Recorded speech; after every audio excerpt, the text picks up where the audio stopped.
Okay, sasa bwana Michael, bwana vijana hawa hapa ambao tulikuomba kipindi fulani hivi uje uzungumze nao. Kwa hiyo mimi nisikupotezee muda sana, naona muda na wenyewe unazidi kukimbia. Unaweza ukaendelea.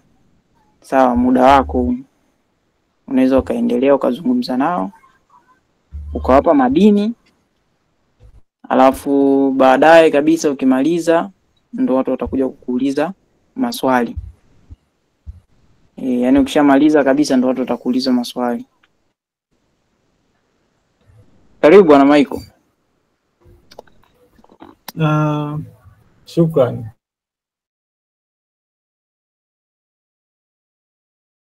Ninamfahamu ni wewe au wengine siwafahamu. Sawa. Labda majina ni tofauti au vipi? Maana kila mtu anatumia jina lake na alijua yeye. Sawa.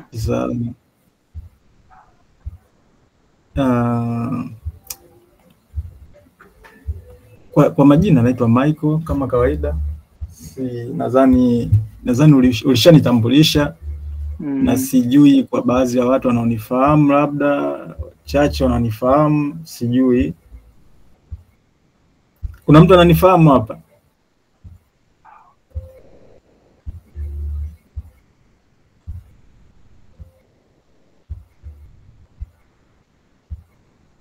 Wapo kimya? Wapo kweli au wamelala? Wapo. Sasa hata wazungumzi unajua anashindwa kuelewa kwamba hao watu sije kawa wamejoin afu hamna anaisikiliza. Angalau hata wangekuwa wana respond, unajua kabisa kuna watu wanaokusikiliza. Kaka. Naam.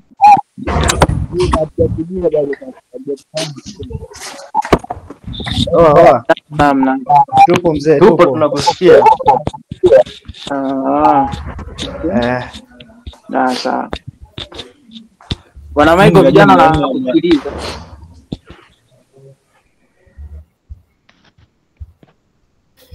Sawa. Kwa hiyo bwana, mimi nilikuwa nataka ni share kitu kidogo kuhusu experience yangu na vitu ambavyo nimejifunza kwa kipindi ambacho nimeweza kuhudumu kwenye kafani haka ka kudesign na vitu kama hivyo. Kikubwa nilikupa inti nani Haji kwamba nikwambia namna ya idea ya kuwa T-graphic au T-shaped designer. Ile idea ya kuwa T-shaped designer, kama unakumbuka, nikakutumia kabisa na kanani na ka image kwamba inakuwa na shape fulani ya T, imekaa kama T. Kwa hiyo humu naona, naamini wengi humu au wote ni madesigner, kwa sababu kwenye connection ya bwana Haji nadhani alipoamua kuunda hii community ilikuwa inakusudia watu wanao design. Kwa hiyo sasa watu wengi wanavyoingia kwenye design au walipokuwa wanaanza design wanakuwa wanaiamini kwamba designing ni kitu pekee ambacho wanaweza wanakifanya na nini, lakini si unajua kama sasa hivi teknolojia inavyokuwa na vitu vinakuwa, kwa teknolojia inaenda kuwa tishio na vitu kama hivi. Kwa sasa manake advantage ya kujitengenezea namna ya kuwa T-shaped designer, manake unaweza ukawa kwa lugha ya mpira, nadhani itakuwa ni rahisi kuelewa kwamba midfielder kisheti au midfielder ambaye anapiga engo zote, yani yeye yani yeye ni kilaka popote pale anaingia na anapiga kazi fresh. Kwa sasa kwa kipindi hichi ukiwa kama designer, sio tu unaamua tu kuwa na issue ya kudesign peke yake. Kwa mfano bwana, mimi natengeneza maposta, ndio ukiwa kwenye niche moja ambayo unaifanya unakuwa competent na nini, lakini sasa hivi mambo yamebadilika, kwa hiyo na wewe unatakiwa kuwa kama kinyonga, lazima ubadilike, utakiwa kuwa kama jiwe. Kwa hiyo idea ya kuwa T-shaped maana yake unaongezea vitu fulani ambavyo vina relate na kile kitu unachokifanya. Kama ni designer maana yake huaga sana sana inaambatana kidogo na mambo ya social media, inaambatana kidogo na mambo ya video, inaambatana na kidogo na mambo ya kitu kingine kipi, unaweza kusema kidogo kimarketing kwa mbali.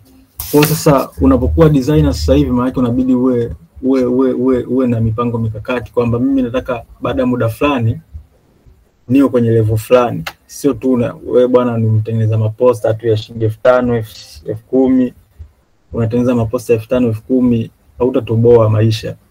Na mwisho wa siku utakuwa kama ni kitu ambacho unakifanya kwa ajili ya kupata hela za vocha kama unaishi nyumbani. Sasa patia picha umemaliza chuo labda na nini, uwezo kaendelea kukaa nyumbani kwa shilingi unazozipata, au unaweza kaanza nazo ukazipata ukaona kwamba zinapatikana, ila ukija sasa ukianza kujitegemea ukatoka nyumbani, unaona mbona hiki kitu hakiendi, hawa jamaa wana survive vipi? Hamna, ni namna gani ambavyo unajiposition, jinsi unavyojiongezea thamani, unavyotafuta vitu vingine ambavyo vinakupa wewe advantage ya kuweza kwenda mbele zaidi na kutanua mbawa zako, na watu wakiona thamani yako wanaweza kukupa exchange thamani yako kwa value kubwa zaidi, ambayo hapa sasa tunazungumzia hela nyingi zaidi. Kwa hiyo in nutshell hapa tunaweza tukasema ni kujifunza, kikubwa ni kujifunza. Mimi nilianzaga hivi kama designing, baadaye nikaamua nikasema ngoja niingie kwenye kidogo na mambo ya marketing na nini. Kwa hiyo nikawa najifunza na marketing, najifunza na hivi na hivi.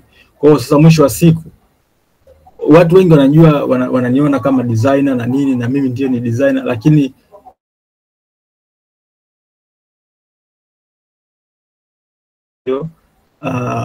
mtu ambaye ninaweza ambaye ninakuwa nafanya naye kazi nampa advantage ya vitu vingi zaidi vya kufanya.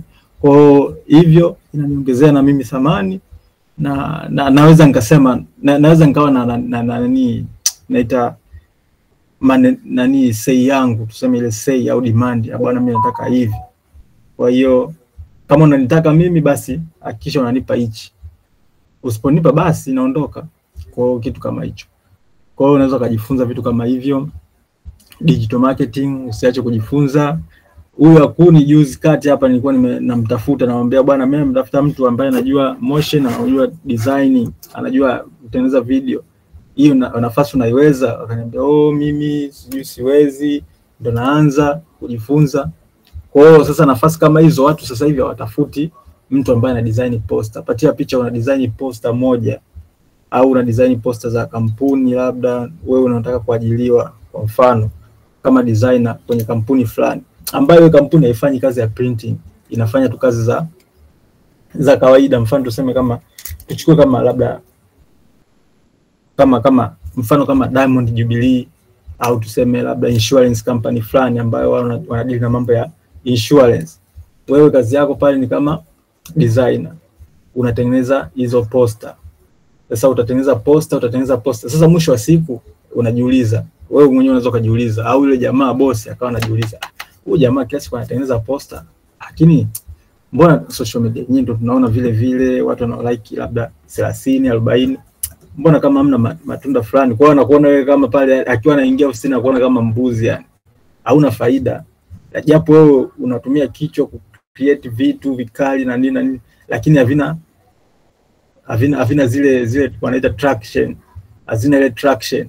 Kwa anakuona kama tu mbuzi, hata kama ile ambayo alikuwa anakupa naona kama anapoteza bure. Kwa hiyo anaweza akakupotezea, au akaona ile ile ambayo umehitaji ni kubwa, labda nataka umpunguzie. Kwa hiyo mwisho wa siku tunajikuta bwana mimi sijui nini. Kwa hiyo kitu kama hicho.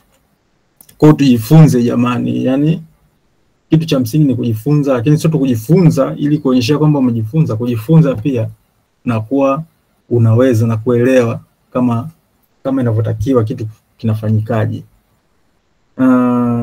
Sasa hiyo ndo idea kubwa ambayo nitaka ni share kuhusu T-designer au T-shaped designer, kwamba tafuta vile vitu ambavyo vinaendana na fani yako. Ni rahisi sana ukiwa kwenye upande wa creation designs kumove kwenye hizi nyingine zinazoendana nazo, ni rahisi kwa sababu software ni tools zinakuwa vile vile.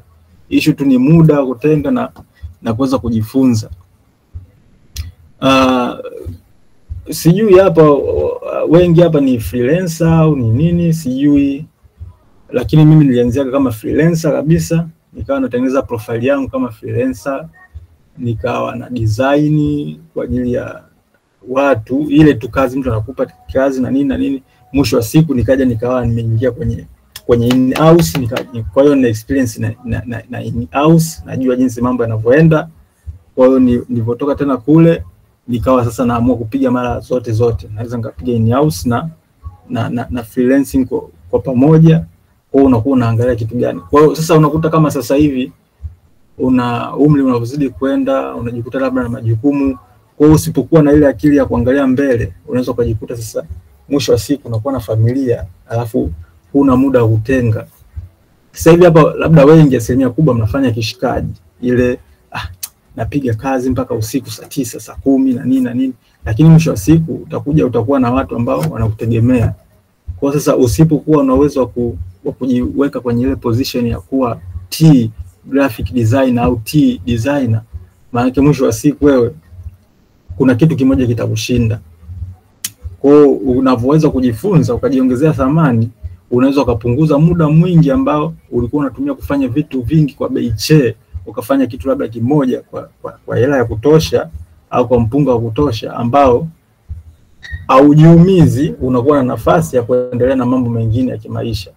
Kwa hiyo ndio msingi mkubwa wa kuwa T designer. Hautakuwa unafanya kazi miaka yote kwamba unafanya hamna, haiwezekani. Itafika wakati na wewe mwenyewe utachoka. Utaona hii kitu mbona kinachosha hivi? Itakuwaje? Kwa unakuta wengine ndio hivyo wanashindwa kuendelea. Kwa hiyo ndo idea. Kwa hiyo lazima tuwe na hiyo kichwani, kuangalia kwamba namna gani tunaweza tukajiposition namna nzuri. Kikubwa ni hicho tu, kwamba kama nilivyokutajeni marketing, ukisoma digital marketing, ukasoma designer wengi hawajui kuandika, ukijifunza kuandika, idea za kuandika, namna ya kuandika, copy zinaandikwaje, ni vitu vya msingi. Huwezi kuwa designer bila kujua copy. Maana kuna sehemu nyingine unabidi uwe unacheza hizo sehemu mbili, role mbili. Unabidi udesign, unabidi utengeneze na copy. Na ndio dunia sasa hivi ilipo.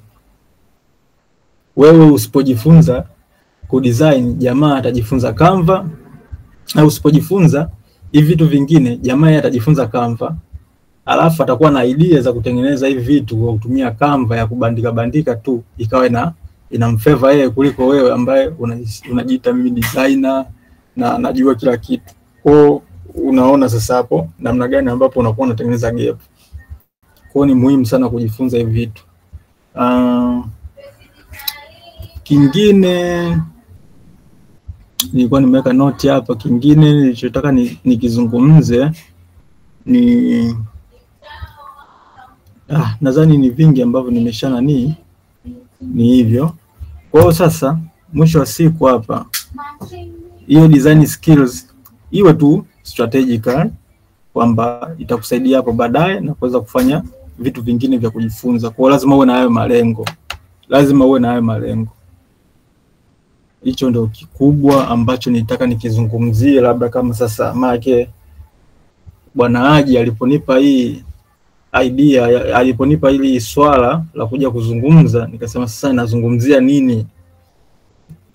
Kwa hiyo nikasema tu ngoja nizungumzie hichi kitu kimoja, labda pengine vya kuzungumzia naweza nikavipata kutoka kwa audience yenyewe, kutokana na maswali labda au na chochote ambacho unaweza kuuliza. Maana uwanja ni mkubwa, tuwezi kuzungumza kila kitu. Kwa hiyo lazima tujue tunazungumzia nini na nini. Kwa hiyo hicho ndio nilichotaka kuzungumza kwa ufupi.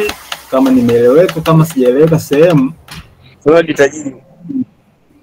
Ndo muda unaweza kaniuliza labda na jitaji. Sawa, Paulo. Wapi?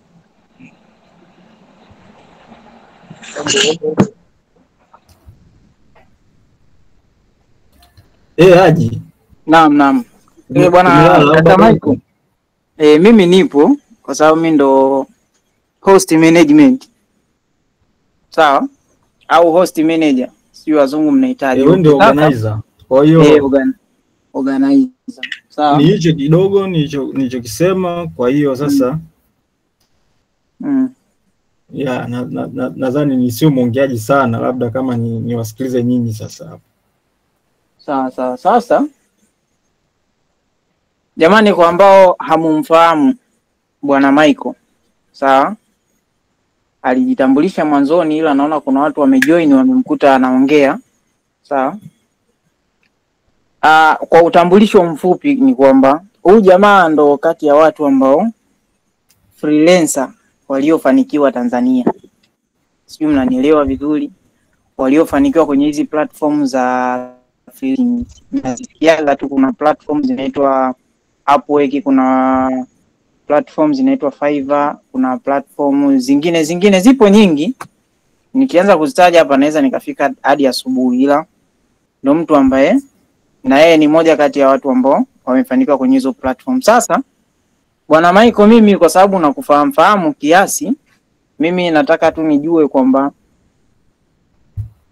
yani safari yako ya freelancing kwenye hizi platform, sawa, unaweza ukatupitisha angalau ukatupa zile hints kwamba ilikuwaje ukaingia kwenye hizi platform, ulipita kwenye mikono ya nani au ilikuwaje, yani ukatuambia ile safari yako mpaka ukawa ni moja kati ya watu ambao wako successful, yani watu waliofanikiwa kwenye freelancing platform. Kwa unaweza ukatupa hapo 1 2 3 inchi na safari kwa ujumla ya freelancing. Hiyo ndo swali lako, sio? Mimi nadhani nilianza yani sijui nisemaje, ilikuwa ni udadisi kwamba nilikuwa nataka ni mtu wa kudadisi hapo. Kipindi hicho ndo nimemaliza chuo na nini. Sasa unakaa nyumbani afu wewe ni mtoto wa kiume afu upo tu unazingua. Sasa unakuwa unajiuliza kadri siku zinavyozidi kwenda unakuwa unajiuliza hapa hivi hawa wanatoboaje. Sasa sawa, ndio nimesoma labda degree na nini kila kitu ninacho, lakini sasa mbona mambo huko yaendi? Kwa hiyo unajikuta tu akili inatokea labda biashara mbona mimi kama aziendi, sio kicho cha biashara. Kwa hiyo kajikuta tu naingia mtandaoni. Maana nilijiambiaga tu kitu kimoja hiki, napenda sana kukirudia kuambiaga watu kwamba nilisemaga tu kitu kimoja. Mimi nilipokuwa chuo nilikuwa ni mtu ambaye nawasaidia watu sana ku issue za kompyuta, japo sijasoma issue ya computer details hivyo, ila tu nilikuwa ni mtu ambaye na interest na mambo ya kompyuta. Kwa hiyo sasa yoyote kipindi hicho yoyote akija na nini namsotia mambo ya kompyuta hapa na pale. Kwa sasa nilipomaliza chuo nikasema mimi najua kompyuta, hii kompyuta nataka iniingizie hela. Sijui kivipi, lakini nataka kompyuta iniingizie hela. Ndio hapo ndo maisha yangu yalipobadilika. Kwa hiyo sasa nikawa naanza kutafuta vitu online, namna ya nikaanza kugoogle. Kipindi hicho cha GP hamna nini, hamna. Kwa hiyo nikaanza kugoogle, nikakutana na platform nyingi. Nikakutana na kipindi kile inaitwa Elancer, ile freelancer. Unaingia mule unakutana kazi nyingi sana. Nikasema kumbe huko duniani kuna kazi hivi. Ni mimi tu ndo sina kitu cha kunania cha kukiuza. Kwa sasa nilipogundua kwamba kuna kazi nyingi, nikasema hapa sasa nifanye nini? Nikawa naangalia, nikakutana mambo ya SEO, nikakutana na mambo ya marketing, nikakutana mambo ya kudesign video na nini. Sasa nikijifikiria video na picha nilikuwa tayari nishaanza. Sasa hizi zingine nikawa naona ngumu, kwa sababu kama kwa mfano SEO nilikuwa naiona ngumu, kwa sababu ili uifanye lazima uwe na vitu kama website na nini ili uweze kufanya test. Kwa hiyo nilichokifanya mimi nikaangalia kitu gani naweza nikakifanya kwa muda ule, na kitu gani kinaweza kawa rahisi kwangu na kitu gani kina soko. Kwa hiyo katika kuhangaika nikakutana na hizo platform. Google tu, wala hakukuwa na mtu ambaye amenionyesha, hakukuwa na nani, yani hakuna na mtu yeyote ambaye alinionyesha. Tulianza tu mimi na jamaa wangu Johansen, namfahamu Johansen.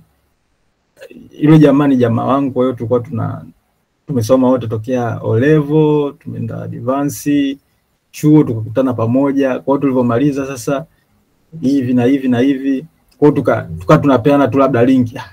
Ingia hapo, ingia huko, ingia hivi. Sasa unajikuta unajifunza kutokana na vitu unavyofanya makosa na nini, na kipindi kile watu wengi walikuwa hawajui hivi vitu. Miaka ile ilikuwa ijulikani. Kwa sasa na competition ilikuwa ndogo. Kwa sasa unajikuta tu ukiingia hivi unakutana na chance na nini, kwa hiyo unafanya unasema hivi, kumbe kuna mtandao mwingine, unaenda huko mara Upwork mara 5. Kwa hiyo unajikuta uko vizuri. Na kipindi kile hizi network kama nilivyosema zilikuwa haziko saturated. Sio kibongo tu, hata huko wenzetu zilikuwa ziko saturated. Na kilichobadilika zaidi hii miaka ya 2022 mpaka 2023, baada ya yule jamaa kwa mfano kama Upwork, yule jamaa owner alikufaga. Sasa alivyokufaga wakaleta watu wengine wakabadilisha sera pale na nini, ikawa kibiashara zaidi. Kwa wakawa wameiweka kimtindo wa kibiashara zaidi kwa wao, sio kwa nyinyi.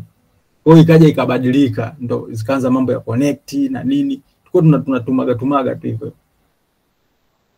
Tukaenda basi, hiyo ndo kiufupi namna gani niliingia. Sasa vitu vya kuzingatia wakati ninapokuwa naenda, unajikuta unabidi ujifunze zaidi vitu gani vinazingatiwa. Nikawa sasa tukawa tuna note, kuna muda fulani kazi unabidi uombe mida ya saa 9 saa 10.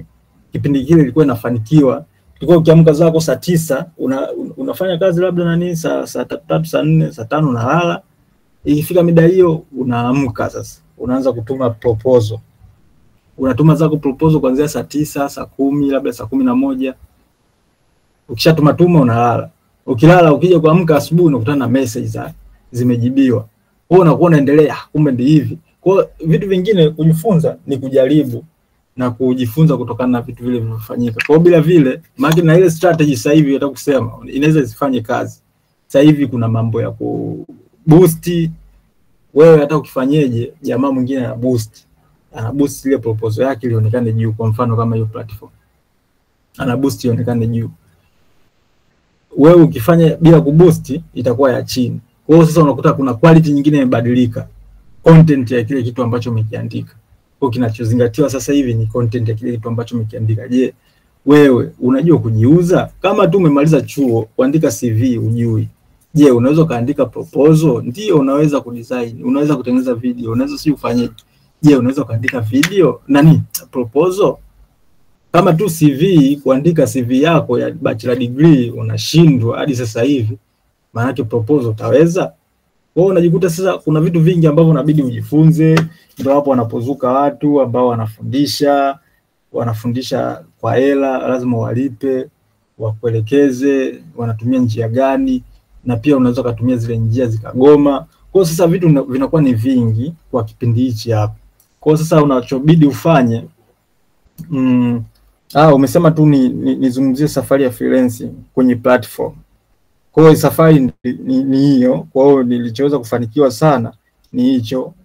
Lakini baadaye nikaja nikatoka kwenye upande huo, nikawa sasa concentrate sana kwenye upande huo, kwa sababu nilikuwa naona kuna muda unafikia kufanya, kuna kazi fulani kija ukiangalia kwa ile kazi ambayo unaifanya na kwa ile hela ambayo unaipata. Maana mimi sasa dola zilikuwa ni kitu cha kawaida. Yaani dola nilikuwa ni kitu cha kawaida. Yaani ukiniambia dola 50, ukiangalia na ile uzito wa kazi, unaweza kukataa tu kazi hii dola 50 sitaki. Kwa sababu naona inanibana. Ila kipindi cha nyuma hata dola 5 nilikuwa nafanya kazi.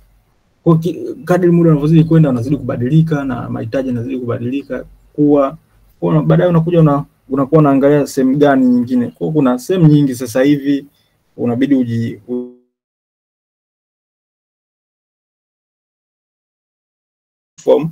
pekee inaweza sizae matunda na ukakata tamaa mapema sana, kwa sababu zinahitaji sana trial and error na mambo yanabadilika kadri siku zinavyozidi kwenda na watu wanazidi kuongezeka, ushindani mkubwa. Kwa hiyo quality inaangaliwa zaidi kuliko nini ulichonacho wewe.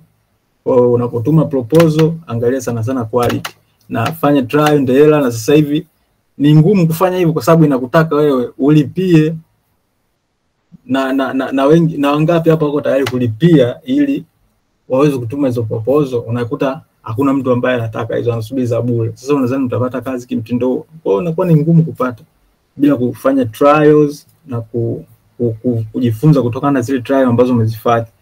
Kila kitu unachokifanya unabidi ufanye intentional, kwamba nafanya hichi kilete tokeo hili hapa, lakini ile usiponiletea tokeo hili hapa unabidi ujifunze kubadilisha, nifanye hivi niangalie kitaleta, unaunganisha. Yani unakuwa ni mtu wa kufanya hivi kwenye hizi platform.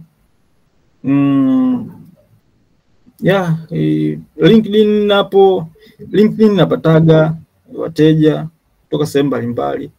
Unakuta mpaka muda mwingine naamua tu kulipia ili nipate wale wateja kwa sababu wao wanatoa zile sehemu za service. Kuna watu wanakuwa na require services. Ukilipia unakuwa na uwezo wa kuziona zile services na kutuma proposal pia. Kwa sehemu zote unakuta ni proposal. Kwa hiyo safari yangu ya kwa ufupi tena kwa kusummarize ya huku kwenye platform za freelancing, ilikuwa tu ni loan. Hakukuwa na mtu ambaye amenisimamia, hakukuwa na mtu aliniambia ingia pale, ilikuwa ni willing yangu mimi. Japo sasa hivi unakutana na watu wengi, bwana nisaidie. Yani mtu watatu kuanza ile neno tu la kusema kwamba nimesikia kuna freelance ni nini, mtu tu atakwenda labda kujaribu Google freelancing ni nini ili tu apate idea, ili unapomfuata mtu kumuuliza kuhusu kitu fulani una hints za vitu ambavyo unataka kuuliza. Wote tumepitia chuo huko, tumefanya research. Sijui research umefanyaje labda au labda hujafanya research, lakini kwa sisi ambao wengine tumepitia huko chuo, ilikuwa supervisor wako anakupa kazi, wewe ndo ufanye. Yeye anakuja naangalia, anakurekebisha hiki na hiki isiyo, tafuta kingine. Unarudi unaenda unatafuta. Kwa hiyo feed moja kwa moja inakuwa ni ngumu sana. Kwa hiyo kuwa mtu mdadisi, kuwa mtu wa kupenda kujua upfront vitu. Yani kujua upfront, ukisikia tu kitafute. Alafu ukisha kitafuta ukijitosheleza, ukafikia kikomo, unatafuta mtu sasa anakuuliza, unauliza. Inakuwa ni rahisi hata kujibiwa, lakini tu mtu anaanza eti nataka ni freelancing, naanzaje? Yani vitu vingine vipo kabisa wanaelezea. Ni mtu mwenyewe wewe, je, una take effort ya kujifunza vitu? Lazima ujifunze. Dunia hii unabidi ujue kitu kimoja. Hakuna mtu atakaye kujali kama ujijali. Kila mtu anajijali yeye. Binadamu wote ni wabinafsi. Hakuna mtu anajijali mtu mwingine. Anaanza kwanza mimi, unakuja wewe baadaye. Wewe unabidi ujiangalie wewe, unaanza wewe. Hicho ni issue yako. Wewe ndio unataka hela, wewe ndio unataka utoboe, wewe ndio unataka anza wewe, tumia nguvu zote, inabidi uwe wewe. Hicho ndio kikubwa ambacho naweza nikakisema tu kwenye huo upande. Sijui kama nimezunguka sana, lakini ni hicho nitaka niongee hivyo vitu. Bwana Haji.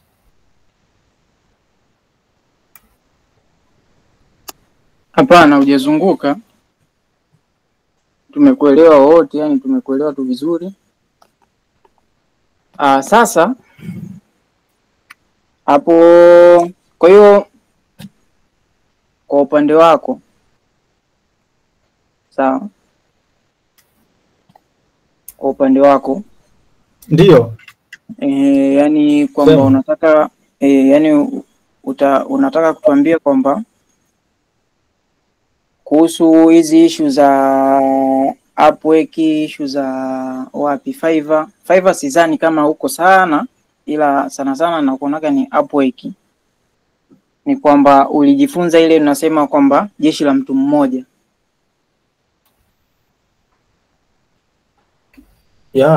Hicho ndio kikubwa. Nilijifunza kwa kudadisi. hakuna sehemu yani kabisa, hakuna sehemu ambayo nimeona mtu ameniambia si ingia hapo, hakuna. Ni mimi tu na Google freelancing site zinakuja pale, unaanza moja moja. Sawa sawa. Niliingia mpaka hii, kuna website moja nzuri sana inaitwa nini, wao walikuwa wanatafuta sana ma UX ma UI, walikuwa wanaitwaje, nishaisahau.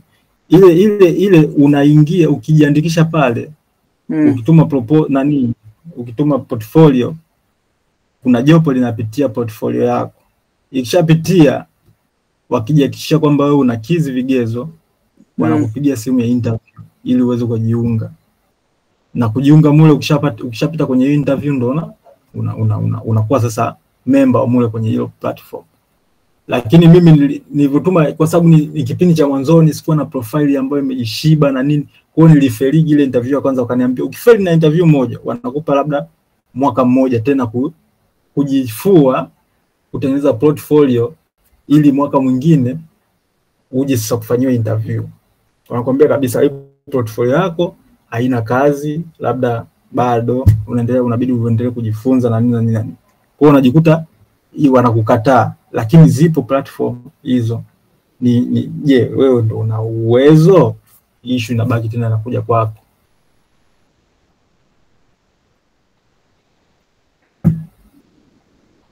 Nimeona hapo kuna jamaa ameuliza swali kwamba anasema hivi wateja wa Upwork sio matapeli kweli? Hapo kwenye chat kuna mtu kauliza swali kwamba wateja wa Upwork sio matapeli kweli? Wateja matapeli wapo mpaka kwenye simu zako ambazo unazo Voda, Tigo na nini, matapeli wapo. Kwa hiyo ni wewe tu na kuwa na utashi wa kuweza kuelewa wapi ni yupi wa kusoma between dots zile, between spaces za maandishi, kwamba huyu kuhisi kitu fulani, kwa sababu hizo ni instincts zako mwenyewe kutokana na kile kilichoandikwa pale. Kwa hiyo matapeli wapo wengi, lakini sio kwamba hakuna legit customers. Wapo client customers, na wakubwa tu wenye hela nyingi wanaweza kukulipa wewe mpaka ukashangaa. Wapo.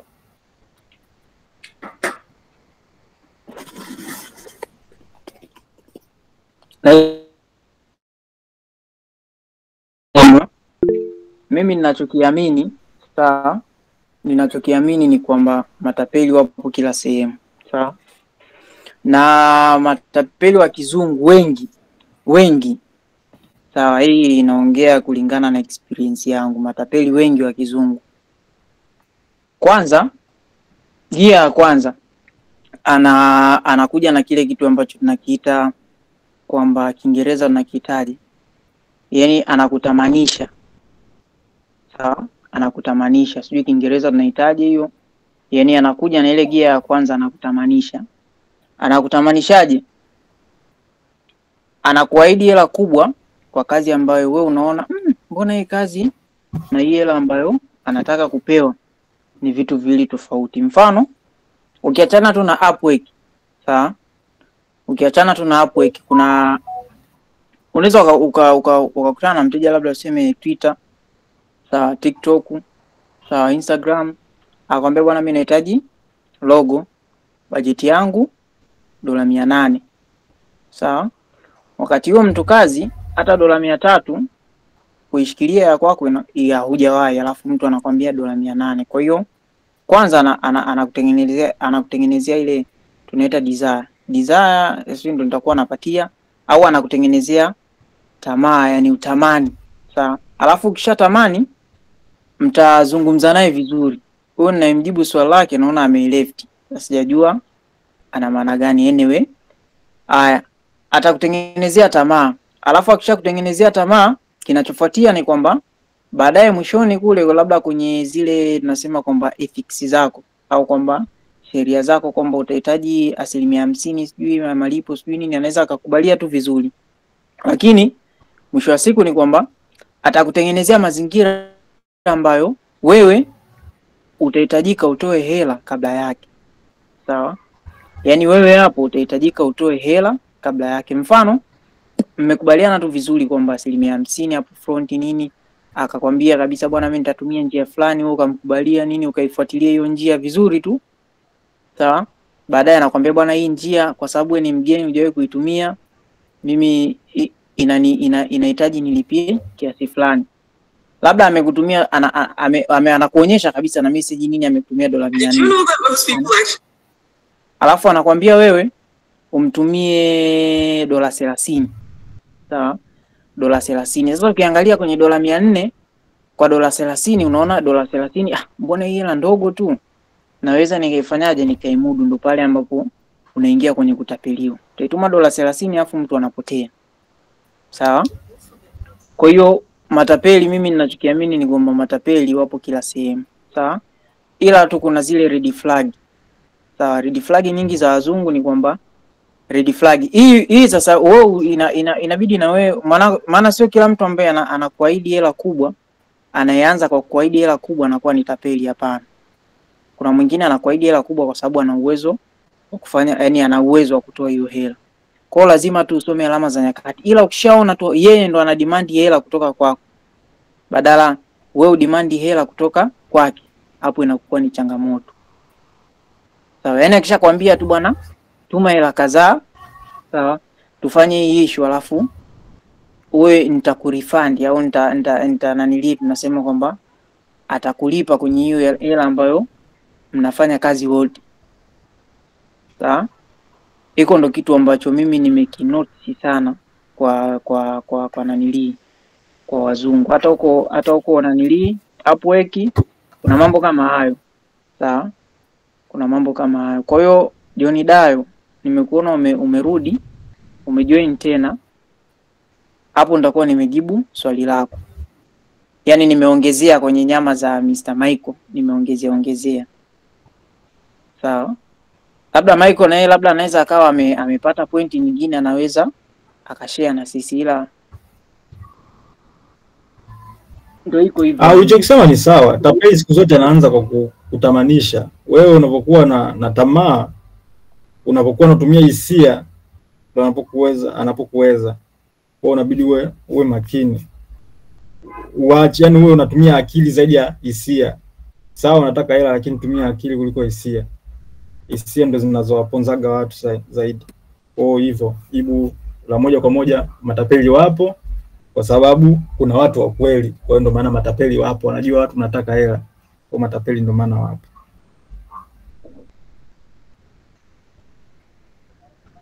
Mwenye nanili huyu kuna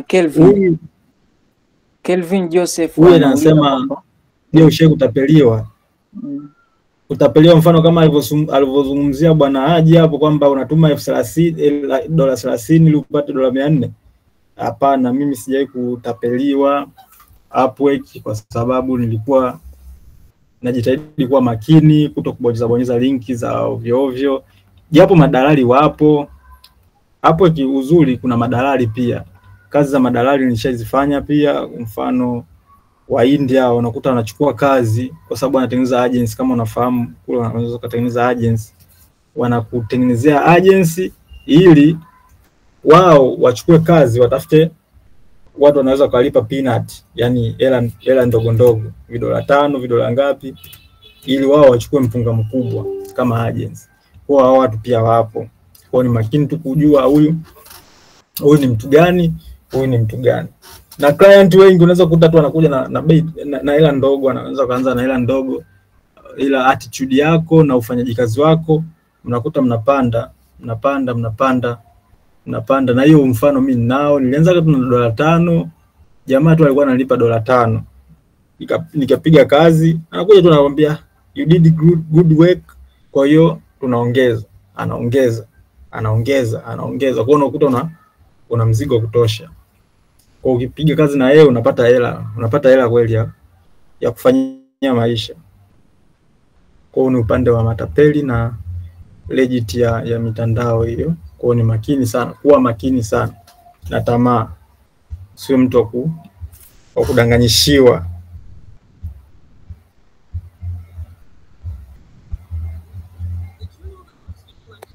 Okay, sasa mwenye swali mtu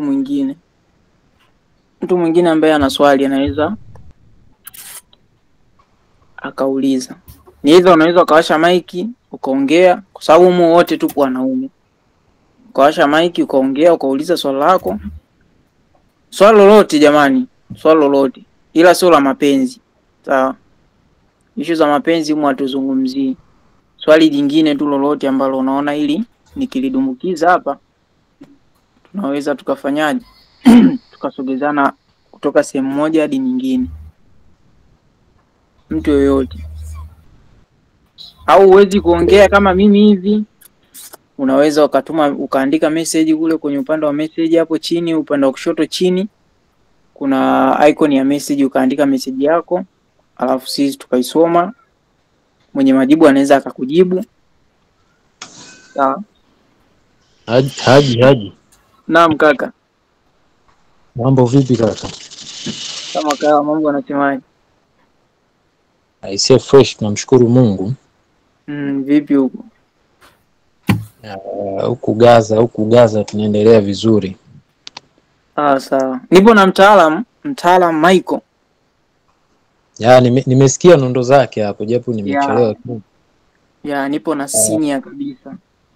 Unaweza uka refresh room kidogo tujue sisi ambao ni latecomers tumefikia wapi? Na kwa nini wewe latecomers unatusumbua watu? Kevin ndio swali. Sio kaida yangu unanijua. Basi ngoja jamaa Michael azungumzie kidogo, yani anapitisha tu highlight. Alafu tunaendelea highlight. Kidogo tu bwana Michael, asitusumbue sana jamaa, kidogo tu dakika 5 basi.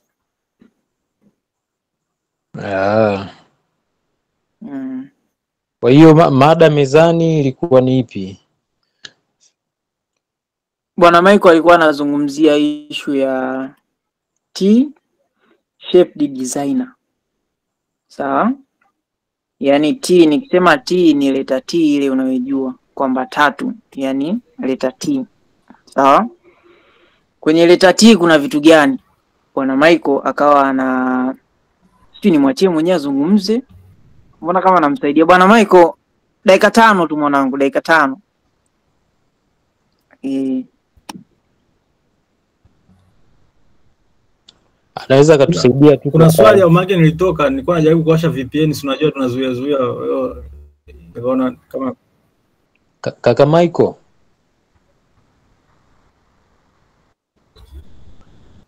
Naam. Nasikika hapo, unanisikia Michael? Sasa sijui ni network yangu au ni wewe mwenyewe na katika ila nakusikia. Hebu Haji confirm kama nasikika, maana ongea mzee, unasikika? Okay. Michael hapo unanipata sio? Ndio. Okay, yani nilikuwa na kwanza na nimefurahi kukuona hapa. Japo sisi wengine tumechelewa kidogo kwa sababu zilizo nje ya uwezo wetu, lakini cha kushukuru Mungu ni kwamba tumefika. Nilikuwa natamani kidogo ungekubrush japo kwa ufupi sana kama kasamare fulani hivi kwa kile ambacho tayari umekizungumza kidogo. Mimi nimesikia tu hapa Haji anatoa ushuhuda kwa jinsi ambavyo brush kama kasamare kama kasamare kidogo tu kuanzia pale ulipoanza mpaka hapo ulipofikia, alafu tutaendelea kwa pamoja. Nimesikia tu Haji anatoa ushuhuda alivyoibiwa huko Upwork. Kaka mimi sijawahi kutapeliwa. Yani sijakupata, unataka summary ya kile ambacho kilizungumzwa kabla sisi hatujaingia. Mimi nimeingia almost kama 10 minutes ago. So unaweza uka-refresh kidogo room. Sasa Haji, kama hujawahi kuibiwa ujue bado una safari ndefu mzee. Safari ndefu ya nini kaka? Sio kila mtu aibiwe. Sio kila mtu aibiwe. Mimi basi tuendelee kwanza hapo na bwana Michael.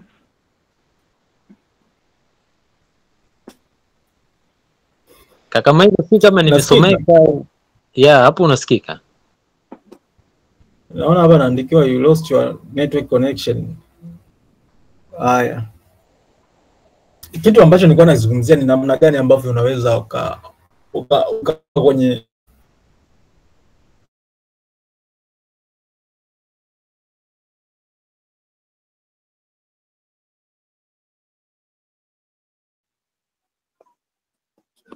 Naona jamaa amenanili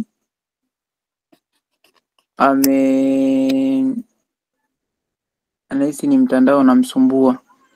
Anyway, tunaweza tukaendelea kidogo wakati jamaa ana join tena, kwa sababu kuna shida ya kimtandao. Mwenye hapa ndo maana nipo, yani nimejoin na akaunti mbili, nipo huku na huku. Kuna muda huku inakata, huku unaendelea na. Anyway, brand yangu alikuwa anasema kwamba kama sijawahi kutapeliwa Upwork ujue na safari ndefu. Amna, of course mimi kabla ya kuwa huko wanapaita Upwork, huku nyuma huku nimekwepa mishale mingi sana. Sawa? Nimekwepa mishale mingi sana. Mishale mingi, kuna Twitter. Kwanza anaanza na Twitter. Twitter nishaye kutafutwa na mshikaji mmoja mzungu tu. Akaniambia anahitaji logo. Kwanza akaanza vizuri, maana wale jamaa wako very intelligence. Sio nitakuwa napatia, mtanisamee kama Kiingereza yangu hakiko vizuri, kwa sababu najifunza Kiingereza, kwa sometime naongeaga na kichanganya. Kwa kama nakosea mtanisamee. Ila wale jamaa wako very intelligence, yani wana akili, yani tuseme kwamba kuna namna fulani ambayo wanacheza na akili ya mtu au mindset ya mtu. Sawa? Jamaa ameanza vizuri tu kwamba nilipitia profile yako iko vizuri. Sawa? Inavutia. Sawa, nimependa kazi zako, mimi nahitaji logo. Nikamwambia sawa, unahitaji logo. Nikaongea naye pale ili nisirefushe sana story. Nikaongea naye pale, tukakubaliana, jamaa akaniambia atanipa $1,000. Sasa kibongo ukichukua zile $1,000 ukizigeuza ni kama milioni 3 hivi kwa sasa hivi. Kama sio milioni 3, kama sijakosea calculation vizuri, kama milioni 3 hivi au milioni 4. Sawa? Milioni 4 sio milioni 5. Haya. Sasa mtu kazi nikipiga mahesabu ni kwamba hiyo milioni 4 milioni 5 ya kwangu, yani kushikilia mwenyewe sijawahi. Sawa? Nikasema sasa hapa si ndo penyewe hapa. Akaniambia bwana, basi nicheki WhatsApp huku. Akanipa na namba zake, bwana nicheki WhatsApp. Sawa, huku mimi Sky sana. Nikamwambia basi hamna noma. Mimi nikamcheki WhatsApp kule, tukaongea vizuri kweli. Nikamwambia bwana, mimi nilikufanya kazi lazima 50% ya malipo. Jamaa amejoin. Ngoja nimpe nafasi. Bwana Michael. Naona sijui mtandao wake bado haujakaa vizuri. Sasa malizia tu hapo. Tuambie jinsi ulivyotapeliwa. Usione aibu mwanangu. Inawezekana tuliwahi kutapeliwa wengi. Hapana, mimi sijatapeliwa, ila mimi najaribu tu kuonyesha namna gani ambavyo jamaa wanakuwa na akili. Anyway, nikaingia naye WhatsApp kule, nikamwambia bwana 50%, mimi bila 50% sifanyi kazi. Akaniambia fresh, mimi nakutumia, nitumie njia gani? Akanitajia pale zile njia, kwa sababu kipindi hiko at least nimeanza kuzifahamu hata zile method za kupokea hela kutoka nje. Sawa? Nimeanza kuzifahamu. Kuna hizo PayPal. Sawa? Kuna kiachana PayPal, kuna ile moja wanaita Grey, kuna nyingine wanaita naitwaje? Haya. Basi akaniambia bwana, mimi nitakutumia kwa kutumia PayPal. Sawa? Nikamwambia basi hamna shida, kwa sababu mimi muda huo nilifuatilia sana PayPal, nikaona sielewelewi. Nikamcheki mshikaji wangu ambaye ndio yupo kwenye hizo issue muda mrefu, akaniambia fresh, mwambie ngoja nikupe zile nanili ID zangu, zile namba sio vitu gani, huko mimi na kufuadia tu hela. Basi jamaa akananili akatuma. Sawa, muda huo ananifuadia message, yani kwenye email kule, bwana kiasi fulani kimeingizwa kwenye account hii na email, yani wenyewe wanatengeneza hadi email kabisa, yani email juu pale inakuwa, yani kuna namna ambavyo usipokuwa, tunasema kwamba usipokuwa umekuwa exposed kwenye hivi vitu, sawa, zile email ukisoma unaona mambo si ndio yenyewe haya. Sawa, kwa hadi email alinitumia, bwana nishakuwekea kule kwenye nanili. Baadaye kaja email nyingine kwamba PayPal sasa ndo ananijibu, bwana kiasi hiki ni kikubwa sana, afu ile account yako haiwezi kareceive hii hela. Sawa, ili ipokee hii hela lazima unanili uweke kiasi fulani. Yani mimi sasa, sawa, mimi ndo PayPal wananijibu mimi, wananiambia kwamba niweke dola, ilikuwa kama dola ngapi, dola 100. Naona jamaa amerudi. Michael mtaalamu. Naam. Senior. Okay, unaweza ukaendelea, naona ulipotea kidogo. Wewe malizia. Malizia. Okay, sasa mimi nilishia wapi? Okay. Basi mshikaji jamaa wale PayPal, nilifika kwenye PayPal wakaniambia kwamba inahitajika uweke dola, sikumbuki dola ngapi, sawa, sikumbuki vizuri, uweke ili mradi ile account yako iextend. Yani ni kama vile ulikuwa kwenye free trial, sasa unataka premium ndio ukapokea hela yote. Sasa mimi kidogo, uzuri ni kwamba nilikuwa nina watu ambao ni kama matawi, yani watu ambao wamenizunguka na najua kwamba hawa watu kwenye freelancing wako muda mrefu. Kwa hiyo kuna vitu ambavyo mimi nilikuwa nikiviona sivielewi, na mshtua jamaa, wewe hii situation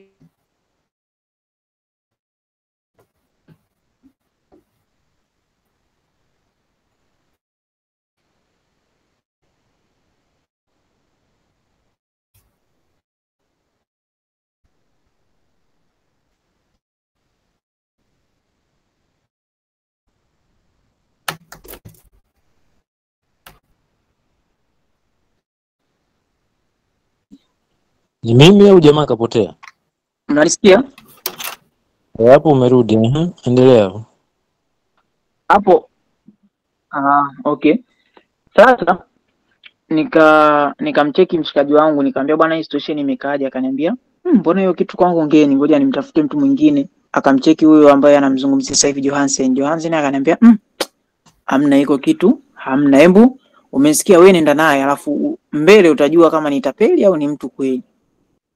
Basi nikamwambia bwana jamaa yule, basi kama ndo hivyo, ile hela wewe irudishe, sawa, alafu usitume yote, kwa sababu hii account si haina, yani tunasema kwamba hizi kapokea, yani kama vile sasa hivi hizi line za simu nasikiaga zipokee zaidi ya 5 si 10, ndio. Kwa hiyo zirudishe zile hela, sawa, alafu tuma nusu kwenye hii account, yani utume hela ambayo inaweza ikapokea kwenye hii account. Akaniambia bwana hamna, hiyo haiwezekani, mpaka haiwezekani, yani kwa sababu nishatuma tayari siwezi nikairudisha, wewe unatakiwa uweke hela.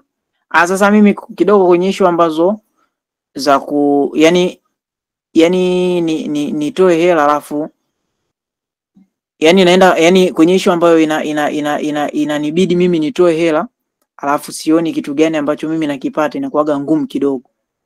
Sawa, kwanza naanzaga kusita, japokuwa hapo muda huo moyo unaniambia sasa mwanangu kutoa dola fulani kwa dola hizi, wewe unaona kazi. Akili inaniambia acha ujinga, utapeli. Yani moyo na akili vinafanyaje, vinakinzana. Sasa nimeenda naye, mwisho wa siku Johansen akaja akaniambia bwana huyo hapo achana naye, huyo kuna mazingira ambayo ameshaonyesha red flag, nitapeli huyo, achana naye. Basi mimi nikakausha. Kukausha kwa sababu wale jamaa wakishaona kama vile Aya, wakishana nili wakishaona kama vile yani umekuwa unaanza kudelay, wanaanza kukuboost, yani wanafanya kama kukuboost ili kama ile hela uitume. Sawa, wanataka wakuboost ile hela ufanyaje uitume. Jamaa akawa ananitumia message nyingi kweli kwenye WhatsApp yangu. Tumia message nyingi tena. Muda huo akili inaniambia dola fulani, dola 1000 ujue. Alafu unaacha kwa dola hapo sijui aliniambia dola ngapi, ila ni hela ndogo. Unaacha kwa ajili ya hiyo dola. Kweli mwanangu na akili. Yaani vinapishana akili na moyo. Moyo unatamani, akili inaleta lojiki zake, bwana utapeli nini. Mwisho wa siku baadaye ndio Joansen akaniambia bwana huyu achana, nikaachana naye. Kuachana naye katuma message nyingi, baadaye nikamwambia wewe tapeli. Baada ya kusema tu vile akani blue tick. Alafu baadaye pale nikahisi kama vile amfanyaje ameni block, kwa sababu alishaona jamaa amefanyaje ameshtukia. Sawa, hiyo ni situation ya kwanza. Sawa, situation nyingine kuna wale ambao wanakuja direct moja kwa moja WhatsApp. Yaani unashangaa tu from nowhere, yani mzungu kaja WhatsApp. Sawa, yani direct moja kwa moja anakuja WhatsApp. Akija WhatsApp tena hawa nimekutana kama mara 2 mara 3, yani wana kama sifa zinazofanana. Yani anakuja WhatsApp moja kwa moja, akishakuja WhatsApp anakuambia bwana mwanangu ana birthday mwezi, mfano kama usi mwezi wa 11, anakuambia mwanangu ana birthday mwezi wa kwanza. Anakutumia na picha kabisa, anakutumia na maneno ya kuandika na nini. Anasema anahitaji kitu kama hiki, anaenda anachukua hadi picha Google, anakuletea sample, anakuambia bwana mimi nahitaji kitu kama hiki. Sawa. Issue inakujaga pale kwenye malipo. Kwenye malipo pale ndio mtasumbuana, kwa sababu yaani umesikia, kwenye malipo pale ndio mtasumbuana, kwa sababu wewe utahitaji 50% ndio uanze kufanya kazi, na yeye atakwambia bwana, yani atakutengenezea kuna mazingira, kwa sababu kila mtu anakuja kwa namna yake. Kuna mazingira ambayo atakutengenezea sawa, ili mradi wewe uanze kutoa hela kabla yake. Sasa usiposhtuka mapema, yani usiposhtuka mapema, sawa, utajikuta umetoa hela, alafu ukishatoa tu hela ndio imeisha, yani anakuwa hapatikani kabisa, yani anapotea mazima, kwa sababu tayari ameshakutapei. Kwa hiyo kuna situation kama hizo hapo ambazo mimi nilikutana nao. Mimi mpaka sasa hivi kama wanaweza wakawa wamefika hata wanakaribia 10. Sawa, na kila mtu anakuwa na scenario yake tofauti. Mimi nikishakujaga tu issue ya kutoa pesa, alafu wewe hamna kitu ambacho nakipata kutoka kwako, si ndio? Tofauti na ile umeenda dukani ukitoa pesa unachukua labda tuseme mafuta. Sasa mtu tu from nowhere anakuambia bwana anza kutuma pesa. Hiyo issue inakuwaga kwangu mimi inakuwaga ngumu sana. Kwa brand yangu bwana, mimi sijawahi kutapeliwa mzee, kwa sababu nilikuwa niko na watu ambao wako kwenye hivyo vitu muda mrefu. Sasa alafu kuna wale ambao anakuchukua vizuri, anakuchukua Upwork vizuri, anakuja na message yake anakutumia, lakini mwisho wa message yake anakudirect bwana mtumie message huyu mtu Telegram. Kule Telegram ndo kuna kazi za kipumbavu. Sawa? Kazi za kipumbavu kwa sababu gani? Kuna mtu anakuambia badilisha anakuambia badilisha word kuwa image, si image kuwa word. Sawa, au anaweza akakwambia kwamba anakupa document ya word labda ina page 30 40, si ndio? Afa anakuambia uitengeneze katika structure nzuri. Yani kazi zao zinakuwa vikazi fulani kama vile kiliweki fulani hivi, yani vinakuwa ni vya ajabu. Sawa. Kwa hiyo issue ni kwamba ni kuwa makini, yani ni kuwa makini. Wewe ukiona tu mteja kwamba unamwambia bwana, sana wazungu, mimi sizungumzia wabongo, wazungu, ukishaambia tu kwamba bwana lipia kiasi fulani, anakuambia sijui ni nini method, anakuletea mambo mengi, alafu baadaye anakudemand wewe utoe hela. Sawa, kabla yake yeye kutoa hela, ujue hiyo ni red flag. Sawa, hiyo ni red flag. Kwa ndio hivyo bwana, brand yangu mimi nashukuru Mungu sijawahi kutapeliwa. Yani kwenye hizo issues za freelancing sijawahi kutapeliwa, ndio ambacho nakifanya na kishukuru. Sawa. I see. Michael naona anaingia afu anapotea. Sio kama bado yuko hapo, mimi simuoni. Nahisi issue itakuwa ni mtandao. Yupo hapa. Ameshajiunga. Sasa okay, kabla Michael hujachukua mic. Bwana Akun amejitahidi sana kutukwepa na vitinga kutabia kweli. Mimi najua kwa sababu I've been there, nisha kuwepo huko, na mimi mwaka 2008 kuja 2009 actually nisha kukutana na scenario kama ya brother Akun, lakini ya kwangu ilikuwa tofauti kidogo, na kuna ambayo nilichomoka na kuna ambayo nilipoteza pesa. Hiyo ambayo nilipoteza pesa nitaielezea ya pili. Ya kwanza ilikuwa actually ukiwa unaingia kama nilivyosema Akun, ukiwa unaingia kwenye hii tasnia, ni kweli unakuwa na expectations fulani hivi ambazo uko nazo sasa kwenye upande wa kutengeneza pesa. Brother Michael, unaweza ukamute mic mara moja? Brother Michael, unaweza ukamute? Yes, okay. Unakuwa na expectations fulani hivi hasa upande wa kutengeneza pesa ambazo most of them zinakuwa ni unrealistic. Yaani wengi tunafikiria kwamba ukishaingia tu tap basi ni rahisi kupata wateja, ni rahisi kuanza kutengeneza pesa. Lakini ukija sasa kukutana na ule uhalisia, mara nyingi unakuwa na tofauti kidogo. Sisemi kwamba hakuna ambao wanaanza tu na kuanza kutengeneza pesa nyingi, lakini kiuhalisia hapa mwanzoni hapa unatakiwa utembelee vile viatu vigumu vya kuanza struggle kidogo. Sometimes unapata, sometimes unakosa. Hiyo ni situation ambayo watu wengi tumepitia. Sasa hiyo 2008 kuja 2009 mimi pia nilikutana na issue kama ambayo Akun amekutana nayo. Yangu mimi ilikuwa tofauti kidogo. Nilipokea email, enzi hizo tunatumia sana Yahoo. Sio kama kuna wahenga wenzangu hapa. Enzi hizo yahoo.com ndio ilikuwa iko kwenye peak sana. Hizi Gmail zimekuja kupata umaarufu baadaye, lakini enzi hizo kuanzia 2005, 6 kuja mpaka 2010 yahoo.com ndio ilikuwa iko famous. Kwa mimi email yangu ilikuwa jina langu @yahoo.com.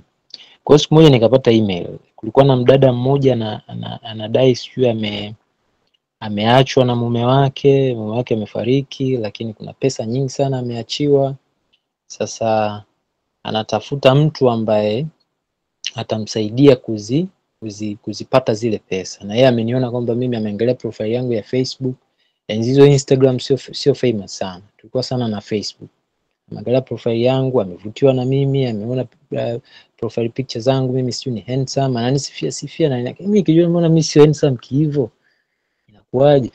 Kuna wakati hao watu wanakuapproach, kuna vitu fulani vinaanza kuring kwenye akili yako. Mbona kama anakupeleka mbele sana kuliko uhalisia jinsi ulivyo. Wewe ukiangalia profile yako, hiyo portfolio yako, unaona mbona sina design kali hivyo, lakini huyu jinsi ambavyo ameniapproach as if ameniapproach mimi kama pro. Na hata pesa tunazozungumzia unakuta tunazungumzia zile USD, zile dollars nyingi kuanzia $100, $200. Mbona mimi hivyo sio viwango vyangu? Huyu jamaa kaona nini kwangu? Huyu jamaa labda ni Marekani. Ina maana Marekani hakuna designers wakali kuliko mimi. Yaani kuna vitu fulani vinaanza kuring kwenye akili yako. Kama Akun alivyosema kwamba kuna ubongo wako unakuambia hivi na moyo wako unakuambia tofauti. Sasa unashindwa kuweka kwenye mzani, ufuate kipi hapo. Usikilize ubongo wako unakuambia hapa kuna red flag, kwamba kuna viashiria vya kitapeli, au usikilize moyo wako ambao unakuambia bwana hapa kuna deal hapa. Hisia zile kwamba twende tukatengeneze pesa. You see? Sasa yule binti akaja na hizo bla bla, na mimi yule ndo alinisaidia